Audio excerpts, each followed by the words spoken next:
Good evening students, कैसे हो आप सब। अनन्या मैम के क्लासेस में आप सबका बहुत बहुत बहुत स्वागत है। बच्चों, आज हम आप लोगों के हमारे जो क्लास 9 के हमारे उड़ीसा बोर्ड का जो पहला चैप्टर है, उड़ीसा बोर्ड का जो हिंदी का पहला चैप्टर है क्लास 9 का अनमोल वाणी कबीर दास के, आज हम वो पढ़ेंगे बच्चों। ठीक है, देखिए अनमोल वाणी लेखक कौन है ना, कबीर दास है। पहले हम कवि परिचय पढ़ लेते। संत कबीर दास का जन्म सन 1398 काशी के एक हिंदू परिवार में हुआ था। कबीर दास जो है उनका जन्म कब हुआ था ना, 1398 में हुआ था और काशी के एक हिंदू परिवार में उनका जन्म हुआ था। पर उनका पालन पोषण नीरू नीमा नामक एक मुसलमान जुल्हा दंपति ने की। लेकिन जो उनका पालन पोषण है, पता नहीं, शायद उनके माँ बाप ने उन्हें छोड़ दिया था, कहीं पे छोड़ दिया, और उनके नीरू नीमा नामक दो जुल्हा मतलब जो दर्जी का काम करते हैं, ठीक है, जो जुल्हा दंपति थे, उन्होंने उनको पाया और पाल पोस कर उनको बड़ा किया। इसलिए कबीरदास को हिंदू और मुसलमान दोनों के गुण मिले। एक तो वो हिंदू परिवार में पैदा हुए और दूसरी बात क्या ना, उन्होंने मुसलमान परिवार में पले बढ़े, इसलिए उनको दोनों के गुण जो है, दोनों परिवारों के गुण जो है उनके अंदर आए हैं। कबीर को किसी विद्यालय में पढ़ने का सुयोग्य नहीं मिला।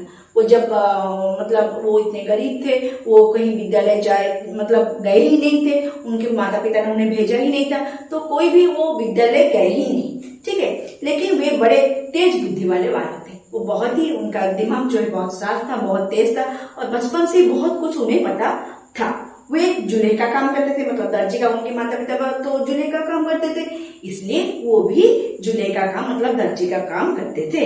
दुनिया को देखकर उन्होंने बहुत कुछ सीख लिया था। दुनिया में क्या हो रहा है, क्या सही है, क्या गलत है, क्या होना चाहिए, क्या नहीं होना चाहिए, ये सारी चीजें जो है वो दुनिया से देख करके क्या कर लेते थे ना, सीख लेते थे, ठीक है। वे और क्या, समाज में व्याप्त बुराई को देखकर उन्हें बहुत दुख होता था। वो जो दौर था, वो जो समय था, उस समय में क्या होता था ना, समाज में बहुत सारी असंगतियां थे, बहुत सारी असंगतियां, मतलब ऊंच नीच का भेदभाव था और चाहे धर्मगत हो चाहे जातिगत हो, कई तरह की सामाजिक विसंगतियां जो है उस दौर में हुआ करता था। लोगों को अच्छी उन्होंने क्या सोचा कि मुझे लोगों को अच्छी बातें जो है सिखानी है। जाति धर्म और अंधविश्वास को और बाहरी क्रियाकलाप का वो बहुत विरोध करते थे कि जाति धर्म से ऊपर जाकर मनुष्य को मनुष्य ही समझे, इंसान समझे और ये सारी गलत चीजों से हमें दूर रहना चाहिए। उन्होंने लोगों को काम करने, दूसरों के प्रति अच्छा बर्ताव करने और बुद्धि और विचार से काम लेने का आग्रह किया। उन्होंने लोगों को समझाया कि हमें क्या करना चाहिए, दूसरों के साथ अच्छा व्यवहार करना चाहिए और क्या करना चाहिए ना, अपनी बुद्धि और विचार के साथ विचारवंत होकर हमें काम करना चाहिए जो समाज के हित में हो, ठीक है। उस समय हिंदू और मुसलमानों दोनों संप्रदायों में हुए धार्मिक अंधविश्वास, सामाजिक रूढ़ियां और बुरे तथा अमान्य रीति रिवाज का वो घोर विरोध करते थे। जो गलत काम उस दौर में होता था, हिंदू मुसलमान के बीच भी बहुत सारी अनबने चलती थी और सामाजिक बहुत गलत चीजें समाज में होती थी। नारियों को नीच समझा जाता था, मतलब बहुत ही छोटे रूप में रखा जाता था कि सिर्फ वो घर में ही बंद कर रहे हैं, और भी ऐसे कई सारे धर्म के नाम पर लड़ाइयां एक दूसरे से सब होता था। तो ये कई सारी चीजें हैं जिनका उन्होंने घोर विरोध किया, ठीक है। जिसे उन्होंने क्या किया ना, उन्होंने जाति धर्म से परे जीवन के मानववादी दृष्टिकोण को अपनाया। उन्होंने ये सोचा, उन्होंने ये बताया लोगों को कि जो मानव जो है उसके अंदर क्षमा, दया, करुणा, प्रेम, ये सारे भाव होना बहुत जरूरी है, बाकी सब चीजें बेकार है।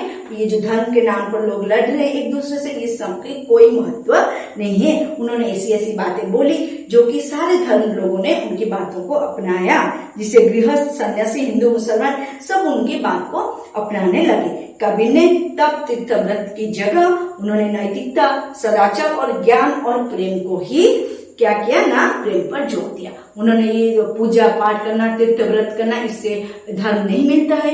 उन्होंने ये बताया लोगों को कि हमें मानव को एक मनुष्य की तरह हमें जीना चाहिए, दूसरों के प्रति स्नेह का भाव रखना, दूसरों के प्रति सम्मान का भाव रखना, एक दूसरे से प्रेम करना, सदाचार और नैतिक मूल्यबोध हमारे अंदर होनी चाहिए। ये सारी चीजें उन्होंने लोगों को बताया, ठीक है। साक्षी शब्द का अपभ्रंश रूप है, साक्षी का अपभ्रंश रूप है। यह ज्ञान और अनुभूति साक्षी जो है उनके ग्रंथ को साक्षी, उनके सारे पदों को साक्षी कहा जाता है और इसका मतलब है ज्ञान और अनुभूति का प्रतीक। वो तो स्कूल नहीं गए, उन्होंने अपने ज्ञान से अपनी अनुभूति जो एक्सपीरियंस उन्होंने समाज से पाया है उसी के आधार पर उन्होंने कई सारे दोहे जो है लिखे।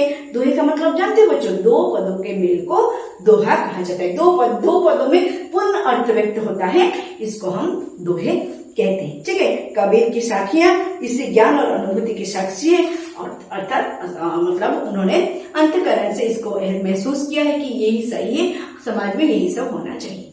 ठीक है बच्चों, तो आज हम उनकी जो पहली पंक्ति कबीरदास के दोहे का जो पहला पंक्ति है आज हम पढ़ेंगे और सिर्फ 2 ही पंक्ति है इस चैप्टर में कबीरदास के और इसको हम समझेंगे। ठीक है बच्चों, देखो, मनीषा जन्म दुर्लभ है, देह न बारंबार, तरुबर थे फल झाड़ी पड़िया, बहुरी ना लागे डार। कितनी अच्छी बात कबीरदास ने कही है बच्चों कि मनीषा जन्म दुर्लभ है, देह न बारंबार।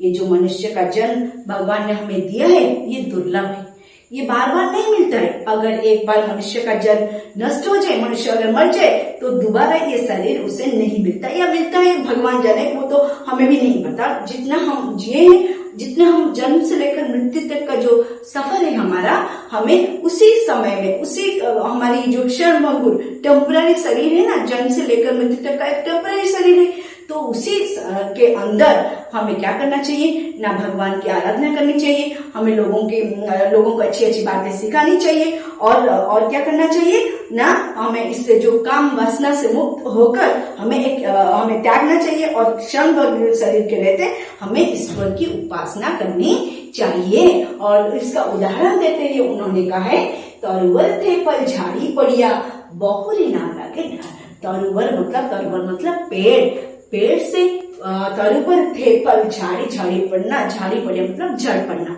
तरुबर से मतलब पेड़ से एक बार अगर फल झड़ जाए तो वो दोबारा कभी नहीं जुड़ सकता है क्या? अगर एक बार तुम किसी फल को पेड़ से तोड़कर ले आओगे तो उसे दोबारा जोड़ सकते हो? नहीं जोड़ सकते, है ना। तो इसी प्रकार जिस तरीके से तरुबर थे फल झाड़ी पड़िया, बहुरी मतलब बार क्या एक ही बार भी तुम उससे जाके नहीं लगा सकते, ठीक इसी प्रकार हमें मनुष्य का जो ये शरीर हमें मिला है, क्षण भंगुर शरीर के रहते ये टेम्पररी शरीर जो हमें मिला है, इसके चलते हमें भगवान की उपासना करनी चाहिए, आराध्य करना चाहिए, मानवता का काम करना चाहिए और क्या करना चाहिए ना, जितनी हो सके हमें लोगों की मदद करनी चाहिए और विषय वासनाओं से जो सांसारिक मोह है उससे दूर रहकर हमें सत्कर्म करना चाहिए। ठीक है बच्चों, आई बात समझ में? पहली पंक्ति की मनीषा जन्म दुर्लभ है, देह न बारंबार, तरुवर थे फल झाड़ी पड़िया, बहुरी ना लागे डार।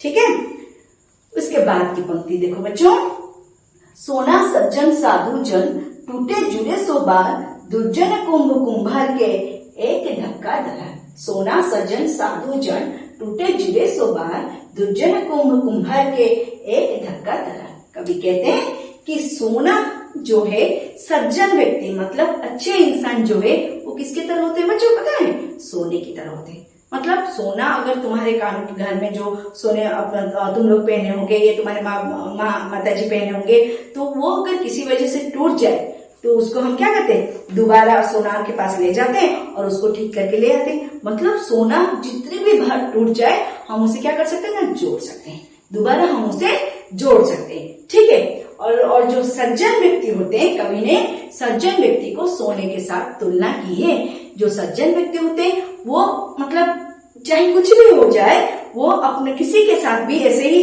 किसी भी बात पर भी वो अपना रिश्ता नहीं तोड़ते या उनसे हमेशा दोस्ती बनाए रखते हैं। जो सज्जन व्यक्ति मतलब अच्छे इंसान होते हैं। ठीक है बच्चों, लेकिन दुर्जन कुंभ कुंभार के एक धक्का धरा।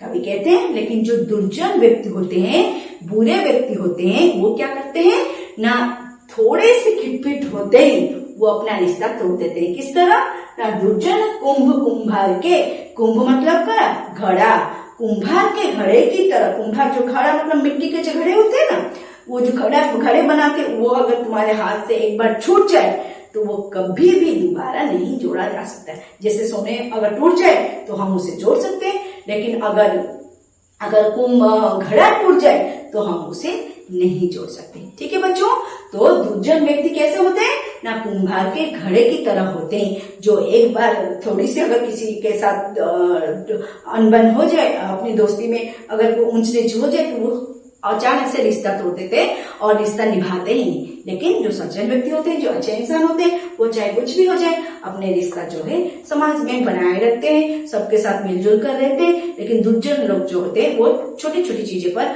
रिश्ता तोड़ देते हैं। तो कवि का यही कहना है कि हमें समाज में अच्छे इंसान बन के रहना चाहिए, सज्जन व्यक्ति बन के रहना चाहिए, समाज में लोगों के काम आने चाहिए, ना कि बुरे इंसान। ठीक है बच्चों, आई बात समझ में? ये डाउट क्लियर हो गया बच्चों?